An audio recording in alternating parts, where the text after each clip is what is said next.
হর হর মহাদেব। আহমেদাবাদের তাজ skyline থেকে বেরিয়ে আমরা রওনা দিলাম উজ্জয়িনের দিকে। এবার আমরা মধ্যপ্রদেশের বর্ডার ক্রস করে উজ্জয়িনের দিকে যাব। রাস্তা প্রায় 500 কিলোমিটার মতো। তো আমরা আজকে রাত্রিবেলা যতটা পারি ততটা এগিয়ে গিয়ে কালকে আমরা উজ্জয়িনে পৌঁছাবো।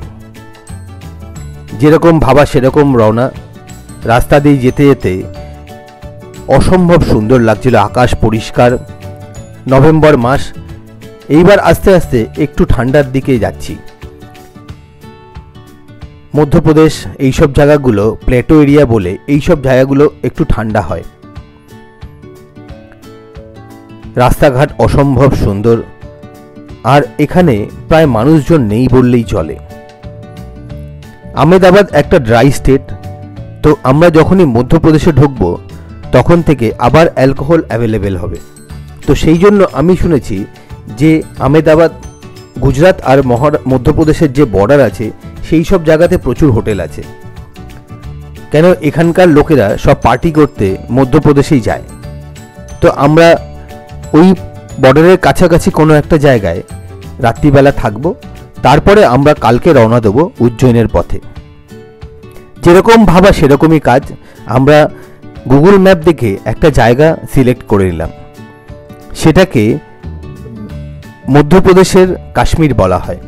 জায়গাটার নাম জাবুয়া।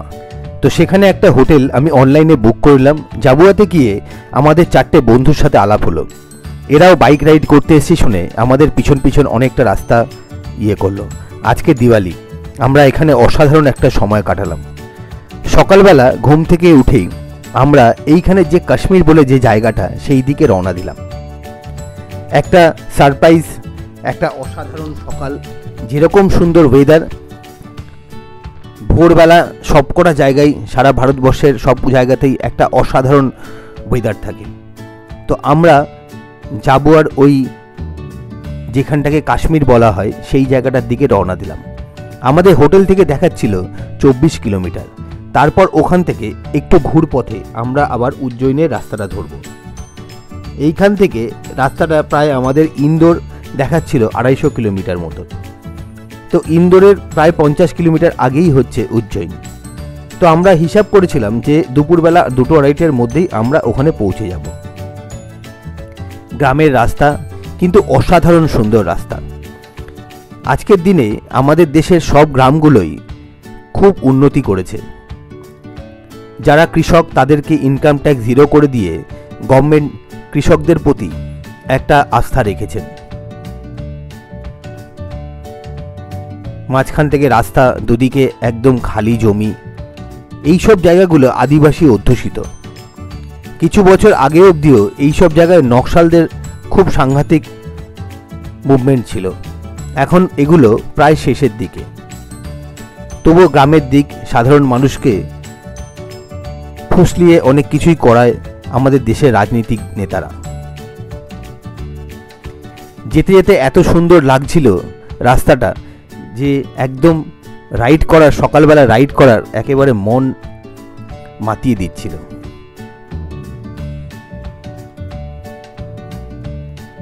আমরা আস্তে আস্তে চললাম জাবুয়ার দিকে। সকালবেলাটা অসাধারণ লাগছিল, একটু ঠান্ডা ঠান্ডা।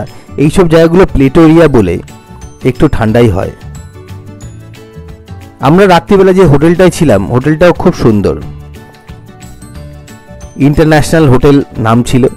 আর ওই হোটেলের আমরা দিওয়ালিটাও কাটানোর জন্য পাশেই প্রচুর বাজি ফাটছিল।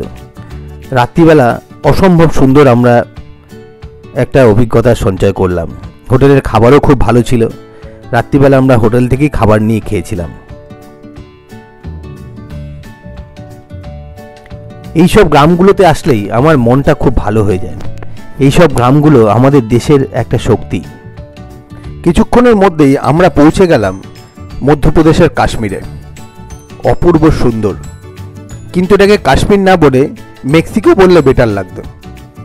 চারিদিকে আগাভার মতো গাছ রয়েছে, শুকনো লাল মাটি, সামনে অপূর্ব বিস্তীর্ণ বিশাল বড় একটা ভ্যালি। আমি রাস্তার মাঝখানে গাড়িটা দাঁড় করিয়ে দিলাম। এখানে কোনো গাড়ি ঘোড়া ছিল না, কিন্তু সকালবেলা আমাদের মতো কিছু লোক এই জায়গাটা দেখে উত্তরপ্রদেশের সুইজারল্যান্ড অসম্ভব সুন্দর একটা জায়গা, অপূর্ব একটা ভ্যালি, প্রচণ্ড পরিষ্কার আকাশ। এইখানে যখন আকাশ পরিষ্কার থাকবে কিংবা কুয়াশাচ্ছন্ন থাকবে না, তখন তো খুব ভালো এখান থেকে তারা দেখা যাবে। বাবু দিকে দেখা, অরিত্র এসছে সকালবেলা কাশ্মীর দেখতে, আমি ওকে অন দ্য ওয়েতেও কাশ্মীর দেখিয়ে দিলাম।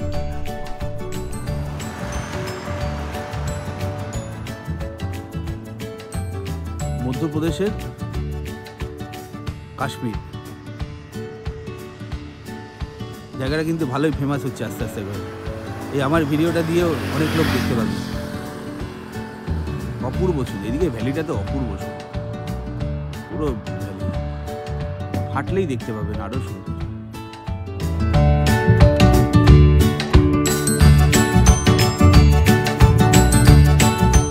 কিছুক্ষণ মধ্যপ্রদেশের কাশ্মীরে সময় কাটানোর পর আমরা রওনা দিলাম উজ্জয়িনের পথে।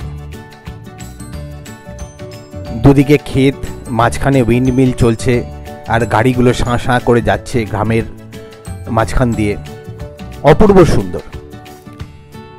বাইকে করে আসলে এই সুবিধাগুলো পাওয়া যায় যে এখানে যে রাস্তাগুলো বাইক নিয়ে যাওয়া যাবে কিংবা গাড়ি নিয়ে যাওয়া যাবে, হাইওয়ে অ্যাভয়েড করার বাইকের রাস্তাটা সবসময় গুগল দেখায়। আর হাইওয়েতে গেলে শুধু রাস্তা আর রাস্তা। এই যে চাষবাস, গ্রামের ভিতর দিয়ে যাওয়া, নানা রকম পশু পাখির দেখা মেলা, এগুলো কিন্তু অন্য কোথাও দেখা যাবে না। মাঝখানে আস্তে আস্তে একটা জায়গায় কতগুলো ময়ূর দাঁড়িয়েছিল, উইন্ডমিল, আকাশে সুন্দর নীল আকাশ, অপূর্ব সুন্দর লাগছিল। কিছু দূর গিয়েই আমরা শ্রী বৈদ্যনাথ মহাদেব বদনাবর বলে মধ্যপ্রদেশের একটা মন্দিরে পৌঁছালাম। আজকে সোমবার, আমাদের ভাগ্যটা সত্যি এদিক দিয়ে খুব ভালো যে আমরা যখনই ভাবি যে একটা সুন্দর সোমবার হয়, তখনই আমাদের ঠিক একটা সামনে মহাদেবের মন্দির চলে আসে। তো আমরা এই সোমবারের জল ঢালাটা এখান থেকেই শুরু করলাম। গ্রামের ভিতরের মন্দির, মন্দিরের সামনে বাইকটা দাঁড় করানোর সাথে সাথে কয়েকটা বাচ্চা আমাদের কাছে চলে আসলো।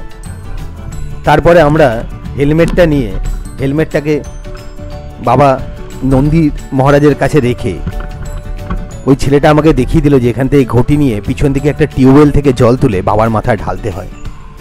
এই মন্দিরটিও বহু পুরনো, প্রায় 1000 বছর পুরনো ইতিহাস।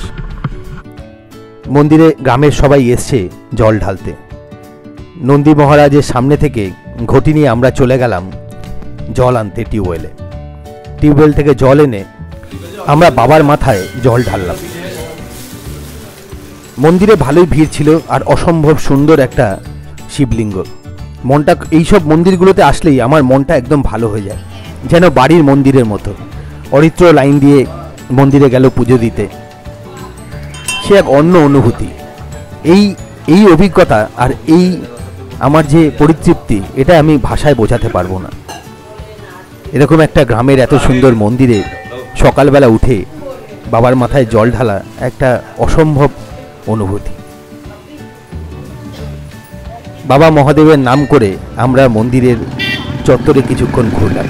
এখানে একটা বড় অশ্বত্থ গাছ ছিল, তার চারিদিকে গ্রামের মারা ঘুরে ঘুরে একটা কিছু মন্ত্র পাঠ করছিলেন। এই বিশ্বাসটাই আমাদের সব থেকে বড়। আমাদের এক গুরুদেব বলেন যে only you have to believe, faith will automatically come. তারপর গ্রামের ওই বাচ্চাগুলোর সাথে কিছুক্ষণ সময় কাটিয়ে আমরা উজ্জয়িনের দিকে রওনা দিলাম। উজ্জয়িনে যখন ঢুকলাম তখন প্রায় 1:30 বাজে। মন্দির চত্বরে হর হর মহাদেবের চারিদিকে চলছে। আমরা মন্দিরে ঢুকে প্রথমেই বাইক রেখে চলে গেলাম বাবার দর্শনে। আগামী পর্বে উজ্জয়িন সিরিজটা করব। হর হর মহাদেব। আমরা এখন মহাকাল মন্দির উজ্জয়িন অবশেষে পৌঁছালাম। এরপর যাব ওমকারেশ্বর, মামলেশ্বর, তারপর কলকাতা ফেরব। মন্দিরে ঢুকেই অসম্ভব সুন্দর লাগলো। উজ্জয়িনের যে মহাকাল মন্দিরের করিডোর, সেটা অসম্ভব সুন্দর।